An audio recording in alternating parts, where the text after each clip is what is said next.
Today we are going to be reviewing an existential horror play, and since this is the very first video on my channel where I'm reviewing existential horror shindigs, I thought it as only natural to do one of the oldest and most famous existential horrors known to mankind. Oedipus Tyrannus, or its more commonly known name, Oedipus Rex.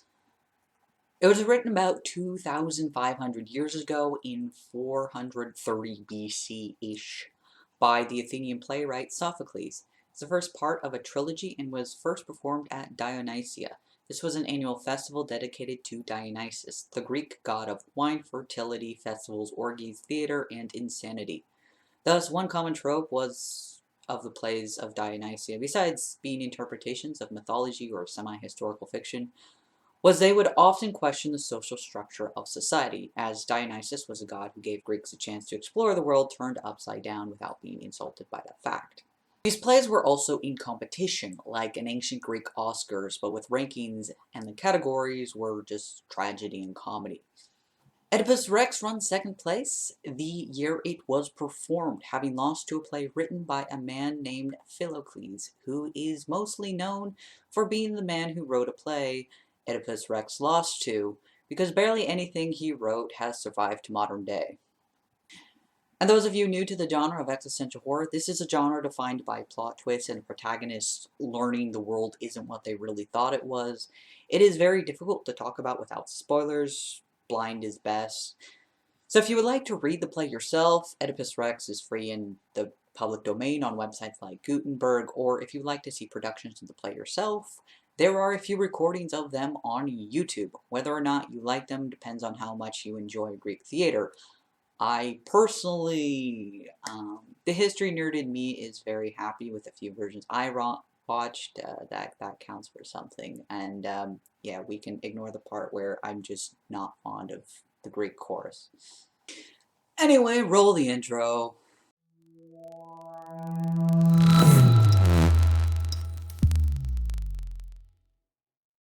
The story begins with Oedipus as king of Thebes. Thebes and Troy were like New York City and Tokyo in ancient Greek world, but instead of alien invasion, it's mythology.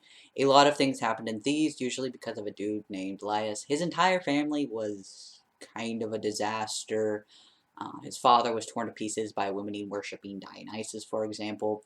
But basically, Laius was the founder of Thebes, and one day he decided to abduct and sexually assault a prince/teenage boy named Chrysippus.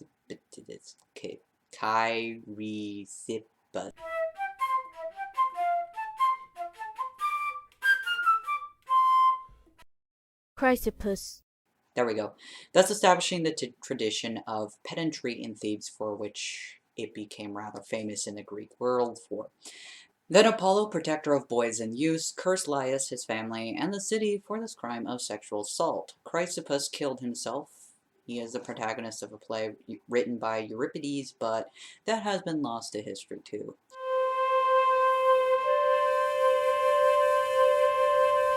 But tangent aside, in Thebes there was a plague. Instead of discovering vaccines, Oedipus sent his brother-in-law Creon to the Oracle of Delphi, aka Apollo's future peepers, to find out why, and Creon came back to tell him the murderer of the former king Laius was never caught, and now there is too much religious pollution causing sickness throughout the city.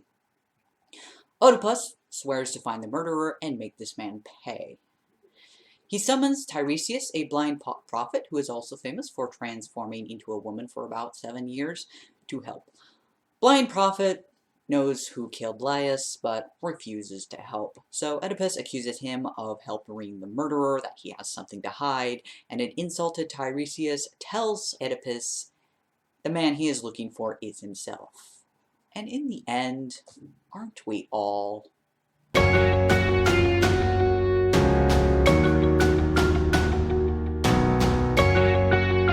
Okay, but actually, Oedipus doesn't understand. Tiresias leaves, mumbling the murderer is a Theban who was brother and father to his children, and son and husband to his mother.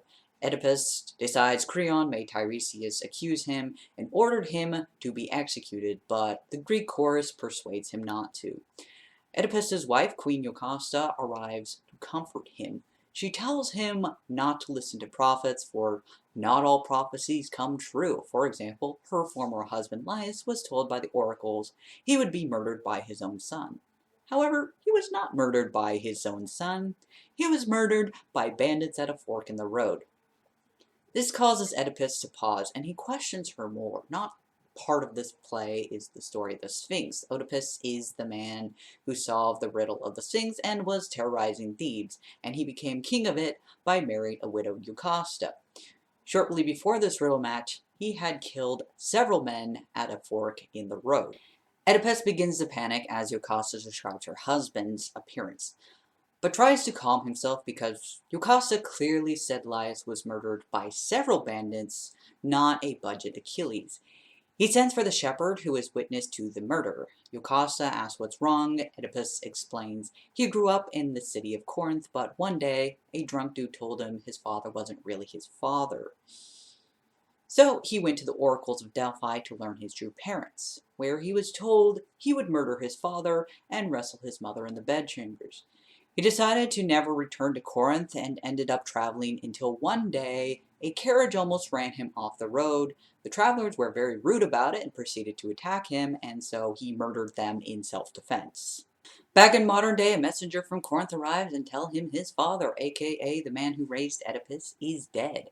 Oedipus is super happy. He's never going to murder his father, though he is a little worried he may still wrestle his mother in the bedchambers. The messenger, wanting to calm him, proceeds to explain that his mother is not actually his mother. A shepherd from the house of Laius gave him to his parents to raise. The chorus says it was the same shepherd who saw the murder of Laius. Jocasta then realizes the truth, begs Oedipus to stop asking questions, and runs away. The shepherd arrives, tells Oedipus he is the son of Laius. Jocasta gave him to the shepherd to be exposed to the mountainside. But he did not have the heart to leave a child to die, so he gave the child to willing parents instead. Also, yes, Oedipus murdered his father. King Laius was in fact his father. A horrified Oedipus goes to murder Jocasta, only to find she already killed herself, and he stabs his own eyes out, begs Creon to exile him look after his daughters. And that, folks, is the story of Oedipus Rex. It then went on to be drastically misinterpreted by Sigmund Freud as historical evidence children unconsciously hate their same-sex parent and want to bang their opposite-sex parent. And he coined the phrase Oedipus complex to describe this phenomenon. Then everyone else forgot the hate one parent part and began to apply it to all cases of children falling in love with their parents. And even though that has never been part of the story, Mirror complex would be more accurate. Oedipus didn't know he was marrying his mother or that his father was his father. Mira was fully aware her father was her father, and she tricked him into having sex with her while her mother was away and he was drunk. But we don't need more negative association with women when it comes to jolly bonking, and I grew up in purity culture of girls pledging their virginity to their fathers, so what I think of Oedipus Rex, it is a great play. The story is wonderful. I can see why it won second place. Makes you wonder how good the first place winner was. Though as I said at the start of this video, personal preferences don't exactly align with delivery. I don't like spoken Greek chorus. Like, there are exceptions where I do like Greek chorus, like the Muses of Hercules, for example, are absolutely wonderful. But people chanting is hard for me to follow, and it doesn't help. I already knew the story beforehand. My first exposure to Oedipus was in high school through the play Antigone, which is the third play in this trilogy. So my ideal experience to enjoying this story is a little bit jumbled. But otherwise, if you're looking for a basic structure of an Exorr to inspire you, I cannot think of a better example than this story. Oedipus has a very simple goal as king: stop the plague he is the source of by his mere existence, a fate he cannot, he has no control over. He slowly learns out of the course of the play exactly who he is, where he came from, and what his crimes were. Much of this finding out is navigating who knows what and putting these pieces together as his entire reality falls into place. You don't need that many characters or that complicated of a setting to do so. I have added fun mythology facts to this, how I told this version of the story, because knowing that I think helps add some context for tropes Athenians would have been more familiar with. But even then, it is a very simple story of a reality that Oedipus cannot ever come back from learning. And what is good or bad in this story is morally dubious. Oedipus, like I said, did not knowingly kill his father, and he did not knowingly marry his mother. He was absolutely horrified when he found out he did these things. You can also argue Oedipus was trying to do the right thing the entire time, in contrast to his father. Oedipus was the one who actually did the right thing. His father was willing to kill his own child to save himself. Oedipus was willing to separate himself from his adoptive father and mother because he cared for them, left his entire life in Corinth behind in the chance his father might die or be killed because of him. Yes, you can argue Oedipus was flawed in his murder of his father, but you can also say that was rightful vengeance. His biological father was not a good man. In the sequel himself, Oedipus continues to argue that this was in fact a form of self-defense. You can also argue the shepherd was justified in saving Oedipus, the man who would ultimately commit great sins and bring plague to Thebes. Why would you murder a born child when there are loving parents willing to raise it as their own? And to be murdered by his son was, of course, Laius' punishment for his crime of abducting the son of another man and sexually assaulting him. But at the end of the day, Oedipus was still a man who committed incest and patricide, two of the greatest crimes a Greek could commit.